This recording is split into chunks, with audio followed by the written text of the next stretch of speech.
Hello friends, this is Vaibhav Purandare here. In my previous video, I spoke about the kind of torture that Vinayak Damodar Savarkar suffered at Kaala Paani or the Andamans. The question that naturally arises after detailing the torture that Savarkar suffered is, was Savarkar singled out by the British Raj in any way? Two of the ways in which he was indeed singled out I have mentioned in the previous video itself. One, the fact that he was given 50 years of imprisonment, a kind of punishment that nobody else got from the British Raj. And second, that he was kept for long periods in solitary confinement at Kaala Paani itself. Were there any other ways in which Savarkar was indeed given exceptionally cruel treatment by the British Raj? The answer to that question is yes, there were indeed many ways in which Savarkar was singled out. How? 1. When a prisoner, a political prisoner or a common prisoner, completed 6 months in prison at Kaala Paani, he was usually allowed to go out and work in the fields at Port Blair. He would work during the day and come back in the evening to the prison. Savarkar was not allowed this concession at all because he was considered a dangerous political revolutionary. Number 2. Every political prisoner was allowed to see one of his family members once in a year. That means a family member could visit a prisoner once in a year. Savarkar was deliberately denied this facility. He was arrested in the year 1910. He was taken to Kaala Paani in 1911. And he left Kaala Paani only in 1921, that is 10 years later. When were his family members allowed to see him? In the year 1918, that is 8 years after he had been arrested and 7 years after he had been taken to Kaala Paani. And there's a tragic incident about what happened when one of his family members finally met him after long years of separation. This was his younger brother Narayan Savarkar. He lived in Mumbai. And he came to meet Savarkar finally in 1918.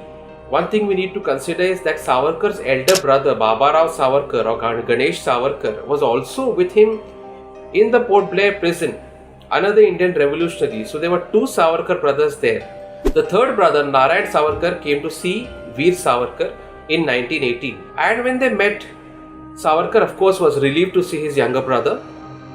But he asked him, "Where is my sister-in-law?" The sister-in-law was Baba Rao's wife, the elder brother's wife. Veer Savarkar's mother had died early and the sister-in-law had brought him up like a son. And she was a mother-like figure to him. Why hasn't Vahini come? Vahini in Marathi means sister-in-law. Why hasn't she come with you? Why have you come alone? And Narayan Rao's answer to that was, Vahini is dead. And Savarkar was completely shocked. She was a mother-like figure to him and he got very upset and shocked that she had been unwell, she had been bedridden for a while and she had died, and he had absolutely no clue about it, and he had found it out only in 1918 when the younger brother came to visit him.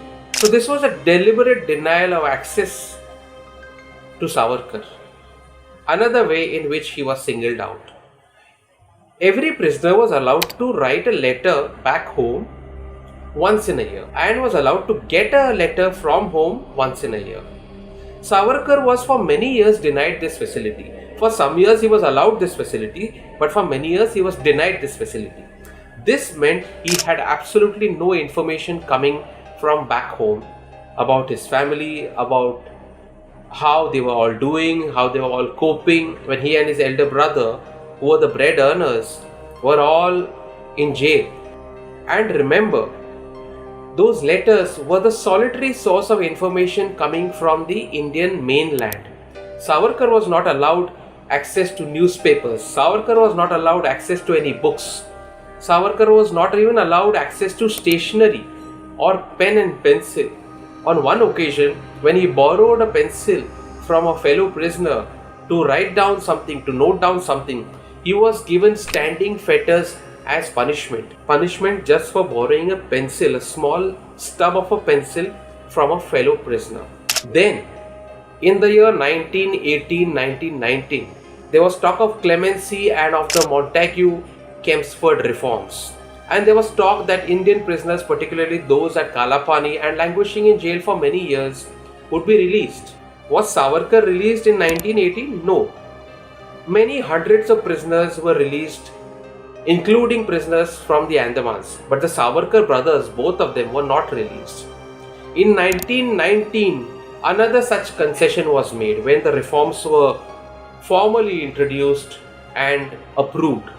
Many hundreds of prisoners were released. The Savarkar brothers were again made an exception because they were considered dangerous political freedom fighters. They were not released from prison. In 1920, finally, Mahatma Gandhi wrote in his journal that it was unfortunate that while hundreds of political revolutionaries had been released from jails by the British Raj, the Savarkar brothers, the two patriots, were still languishing in prison. And Gandhi said it was unfortunate, and he went on to say that one of the Savarkar brothers, that is Vinayak Damodar Savarkar, I knew well when he was in London.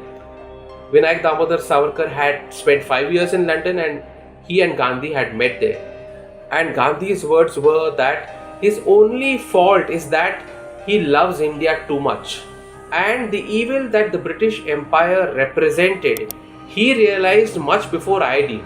So this was a compliment paid by Mahatma Gandhi to Vinayak Damodar Savarkar or Veer Savarkar in 1920 when he was not released in spite of the fact that hundreds of other political prisoners were released. So the truth is that in many ways, Savarkar was singled out for especially cruel and inhuman treatment by the British Raj. He was denied basic human rights, basic human freedoms by the Raj deliberately to make an example of him because he had led a group of political revolutionaries in London.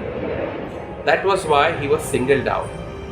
Thank you, dear friends, for having seen and heard this video. If you liked it, do press the like button. If you still haven't subscribed to my channel, do subscribe and do press the bell button so that you get notifications about my latest videos, the next videos that will come up. Thank you so much and see you soon.